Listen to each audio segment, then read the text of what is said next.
Welcome back to the ABL review. Here we are with more playoff coverage. Now, things are a little bit quiet here in the North Division. We have quarterfinals, and it's only one game because, unfortunately, the Green Bay Pachirisu conceded their game to the Washington War Turtles, essentially giving the top three teams in the division a bye. Wait, actually, no, that's not true. Because, wait, hold on, let me run back to the standings. Yeah, essentially giving the top three teams in the division a bye. Which I guess is kind of fair, right? Because they all ended up 5-2. Tiebreakers ended up, they split tiebreakers. So I guess when it comes down to Peru, when it's that close, I guess it works out. But we still did have a game between Zach and Kyle, the Dallas Trills, and the Orlando Magikarp. So let's hop into that. So, here we are with the team here. You know what? I've realized it's difficult to do a lot of analysis here at Team Preview. I don't know that there is a lot of value in it, so we're gonna hop into things, right? Okay, so we got Whimsicott versus Dragapult lead. Not super good for Dragapult. Obviously, you don't want to stay in and get potentially stun spored, or it's unlikely you can KO the Whimsicott from full, so you're probably just going to U-turn out. We do the Prankster Leech Seed on him into a substitute and a U-turn. Now, a couple things come out of this. One, we kind of learn about Dragapult's, set, likely, right? You got U-turn, Light Screen, probably going to have Reflect on there, likely holding Light Clay, and you get a lot of information about what this Whimsicott set is. Another thing we learn here from this U-turn, the substitute took the damage for Whimsicott. That means this is not infiltrated Dragapult. That means it's either Cursed Body or Clear Body. So just something to consider. That does make this Whimsicott sub-Leech Seed set a lot better. So this is already turn 2, got good information for Kyle, or not for Kyle, from Kyle for Zach. Hoopa Unbound comes in. And, we get another Leech Seed going off. Since Gen 7, Dark is immune to Prankster moves. A rare misstep from Zach here. Kyle's hopefully going to try to capitalize on it because... Now, first of all, I just have to say, if it has to be continuously explained... When did Gen 7 come out? That would have been probably 2017, I think. Since Gen 7, Dark is immune to Prankster moves. The fact that Showdown feels the need to put that in there means that this is such an unintuitive design choice. I wish Pokemon didn't do it. I kind of get it from the aspect that I think they wanted to nerf Prankster due to some VGC reasons, but it's so unintuitive that Dark types are immune to Prankster. I can't really wrap my head around it. Like, in Japan, Dark is evil type. It's like, oh, you're going to play pranks on an evil... Is that what's going on? I don't know. I don't get it, but that's, rare misstep from Zach. We're actually not going to get a... This is... Kyle's over-predicting here. It ended up working out because the substitute was already damaged, but this is... Hopefully I can get the Hisuian Samurott on a switch. And even if I don't, U-turn may have weakened the substitute enough where that attack isn't going to cost me, right? So, managed to get rid of the sub, essentially for free. Torn T is going to come in, it's going to eat a Psychic. Good chunk of damage on that. U-turn's going to do a lot back to the Hoopa, and we're going to get Whimsicott coming in on that Thunderbolt. Moonblast is going to do so little, just because I think this is probably AV Hoopa, and then also the Light Screen sub. So even that super effective hit is only doing 12%. Drain Punch is an interesting call there. I bet you in hindsight, he wishes he had just clicked Psychic on that turn. We do get the Heavy Duty Boots on the Zapdos, which gets in the Static, which pairs the Tornadus T. That could be a big help, because obviously that is something that could have outsped the Lycanroc. Not so much anymore, right?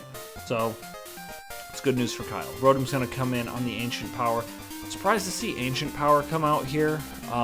I guess it is a more reliable move against a Tornadus, but I don't know, it's not a move I like very much. It's pretty weak, and I know it's got that 10% chance to get the boost, but that is 10% chance stuff is not, I don't like it. I don't think it's really something you want to bank on. But I don't think that's what Kyle was doing here. Non-fan dodges the Will-O-Wisp. That could end up coming into play. And Kyle's going to go, you know what? It's better for the Dragapult to be burned. See the first light screen go up here. Substitute. He knows that he can safely set up that substitute. And Kyle knows he can safely live. I gotta slow this down just a little bit. Okay, let's catch up here. Ooh, light screen goes up as the Whimsicott comes in. That makes sense. Zach knows that he's going to be able to set up the sub-leech seed against the Dragapult. So we do see the substitute and the U-turn. We know the U-turn's not going to break the sub. It didn't break it last time. Now it's burned, so it's doing even less. Hoop Unbound comes in. We know because of how little damage the Moonblast did last time that he is going to be able to live this Moonblast pretty, I would say comfortably, but 2-hit KOing a Hoopa from 26% when it's a super effective move. That's pretty good. He does use Psychic to break that. Kyle's hoping for a dirty roll here, but Moonblast ends up picking up the KO. Whimsicott's in a pretty good spot, right? Leech Seed's going to come out on this Empoleon. Is it Terra's Steel? That's fine, right? I don't have a problem with that, but I think Kyle's realizing right now, okay, I'm going to have to rely on a water-type move. Maybe he's got Hydro Pump. I might have to, and I'm not going to win it's going to be a difficult 1v1 to win versus this Terra Steel Whimsicott, because now he can't click Ice Beam or potentially Grass Knot. I know, like when I see Agility Empoleon, my thought is like Agility, Pataya Berry, maybe Sub, but also maybe like, but like the moves you'd probably run are, he might have a Steel move, I don't know, but like, well, Water move, Steel / Grass / Ice move. If he's got Hydro Pump, that means he has to rely on hitting the Whimsicott, and the substitute with the Leech Seed up is going to really put him in not a good spot, because if he misses any attacks, he's in trouble. The Whimsicott's going to be able to pretty reliably slowly wear down this Empoleon. Actually, it's probably weakness policy now that I'm thinking about it. Kyle realizes he's in a bad spot. He's going to go into down fan here. Now, here's a little bit of play that I think he should have rapid spun there, just so that way he can get fast. Like, he knows the Leech Seed's coming out. He should at least rapid spin here. Like, I know he's not gonna. I don't get that play. I guess that is, the Tornadus coming in. But I think you rapids, like, you're faster than the Tornadus. Like, you can kind of afford to rapid spin. That also won't break the sub, but you won't lose any HP, and you'll get rid of the recovery on here. And then you can start firing off Earthquakes, and then you're still faster than the Tornadus T. That's how I feel about that. I don't know. I feel like you have a Pokemon that has Rapid Spin. We do see that he has the Rapid Spin, I think 1 or 2 turns later. Moonblast is going to come out, do pretty decent damage. Rapid Spin, now that happens. He was able to break the sub on that one because he had already done the damage with Ice Spinner. I recognize that. But now he's in a little bit of a better spot because now the seeds are gone and the Whimsicott can't just substitute all day.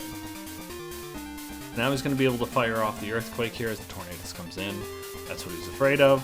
He's going to go ahead and go for Ice Spinner, do really good damage, and unfortunately for him, not get the full para. Great Tusk is going to come in. That's going to be faster than the Donphan. It's Scarfed. It could just be a super slow Donphan. Nope, definitely not Scarfed, right? Reflect's going to go up. Whimsicott's going to come back in. This is the same situation it was before, except now Dragon Darts is revealed as the attack. Definitely not going to be able to make it through Whimsicott's substitute. Very safe substitute here for Whimsicott. And at this point, Zach's really in the driver's seat. Nothing left on this team can 1v1 this Whimsicott. Kyle again. Hold on, does he reveal an electric move? Oh, well, we're not going to find out because he's encored into Ancient Power. I'm surprised to see that. I guess this is a situation where it's like, okay, I'm behind, right? I need to make a big play, hoping he switches. But at this point, Zach has no reason to switch. This Whimsicott can 1v1 everything. The other Encore coming out seems weird. Maybe a little bit of, like, rubbing it in at this point, right? Yeah, I think he's just like, oh, you know what? That's what he's trying to do. He's trying to get Whimsicott as healthy as he can going into this. Lycanrock's gonna come out. Kyle makes a ballsy move here, going for Swords Dance. I think that's the right move. If he had stayed in on the Whimsicott had substituted, Kyle loses right there.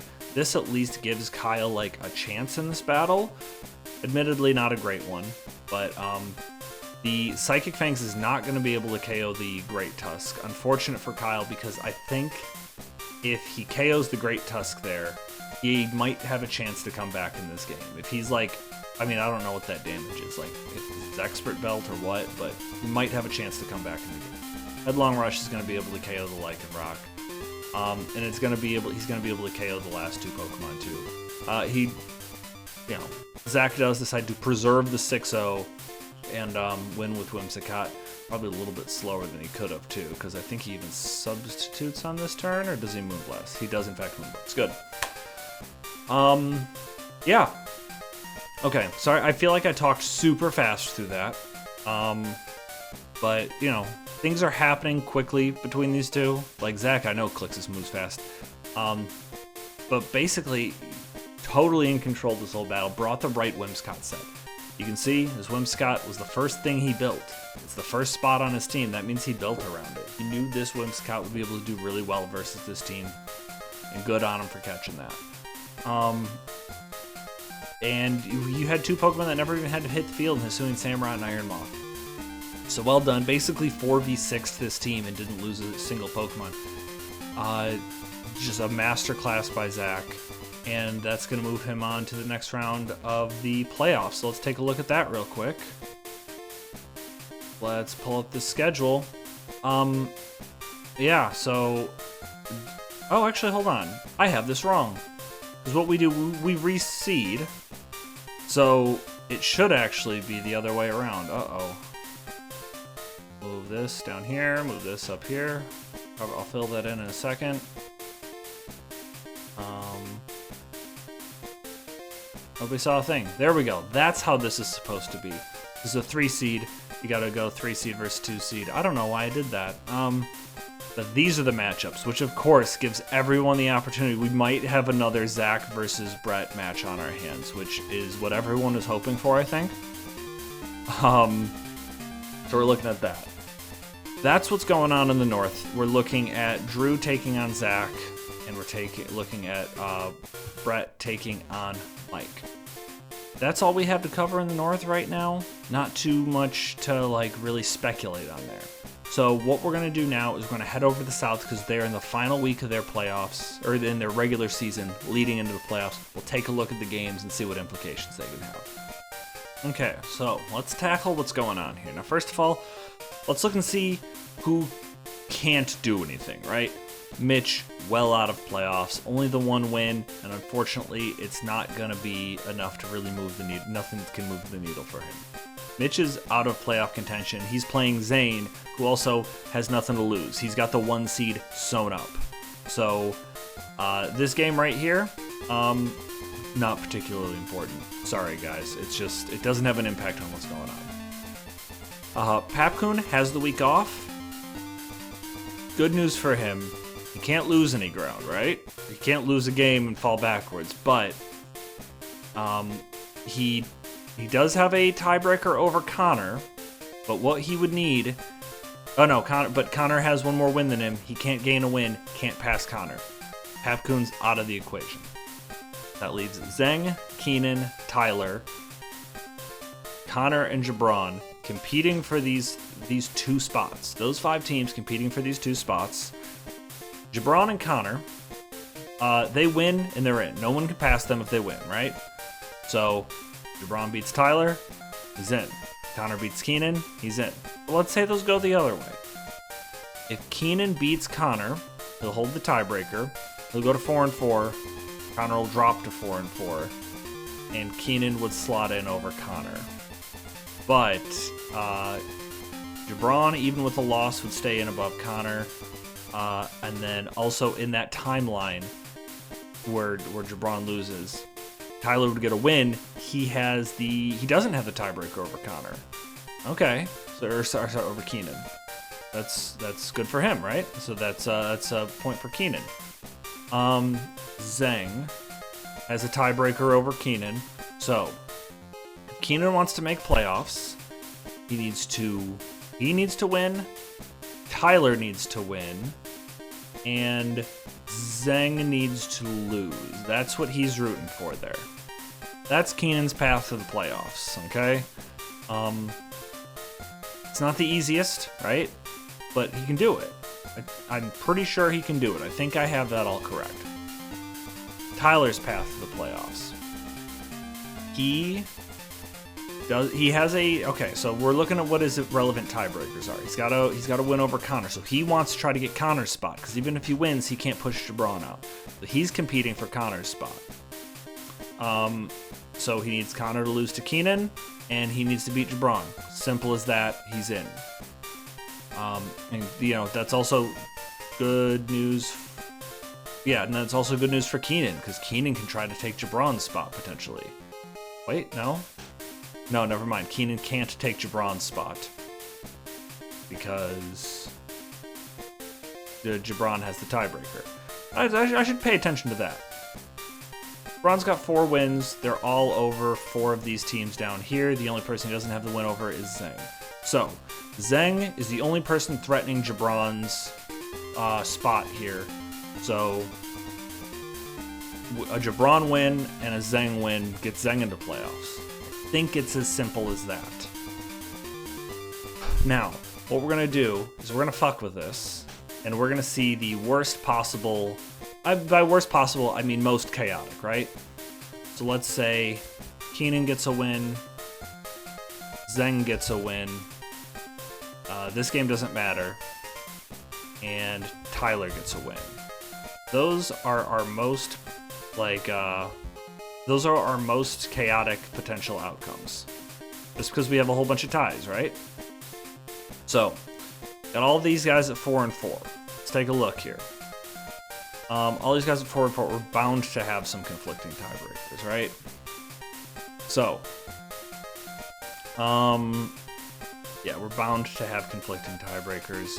So Connor, not every team has a tiebreaker over him, so that's good. Like, nobody's lost to everybody. So we got a mix up of tiebreakers. Can't break it down that way. So those are out. So then we're just looking at Peru. In this timeline, let's just Tyler would need to win 2-0 at least, right? He needs to win by a larger margin. Actually, no, yeah, he's in a really good spot if we get the most chaotic potential outcome. Connor, not in a very good spot. Unfortunately, the tiebreakers just aren't going to fall in his favor. Despite having wins over the top 2 teams, he's only got a win over the lowest team and then Zeng. Not enough tiebreakers to really put him in a solid spot, and he doesn't have a good enough Peru in those 5 wins. Actually got a 0-0 win last week, which is quite rare. So, Connor's in a dangerous spot should we get some chaos. Zeng's not in a great spot, but he's not mathematically eliminated, right? If Tyler were to win 0-0, which Connor just did last week, and Zeng gets a 6-0 win over Logan, then Zeng can still make the playoffs in this scenario. What would be better for him is if Tyler lost and Jabron won, and Zeng make playoffs in that scenario.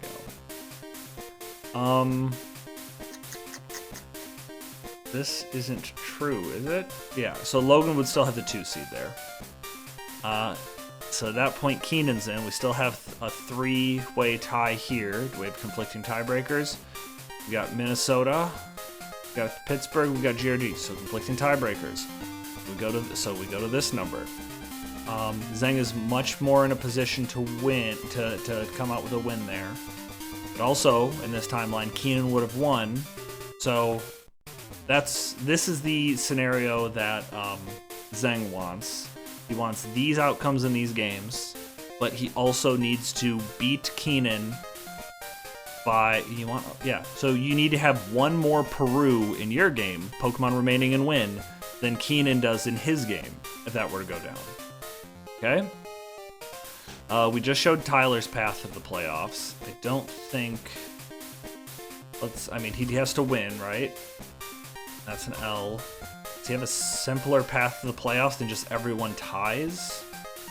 I guess, I mean, yeah, we could just have a win here, loss here. That also helps him, right? That keeps him in.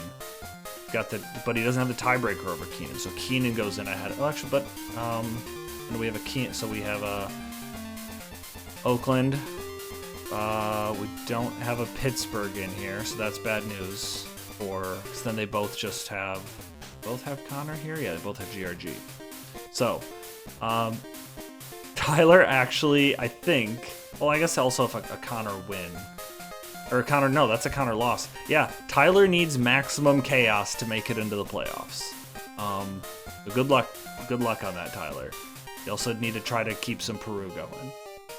And then we just went over Zeng's. Connor doesn't have a strong shot to the playoffs. Yeah, so that's what we're looking at, okay? I think I broke that down enough. There's a lot of unknowns, there's a lot of moving parts, a lot of potential tiebreakers.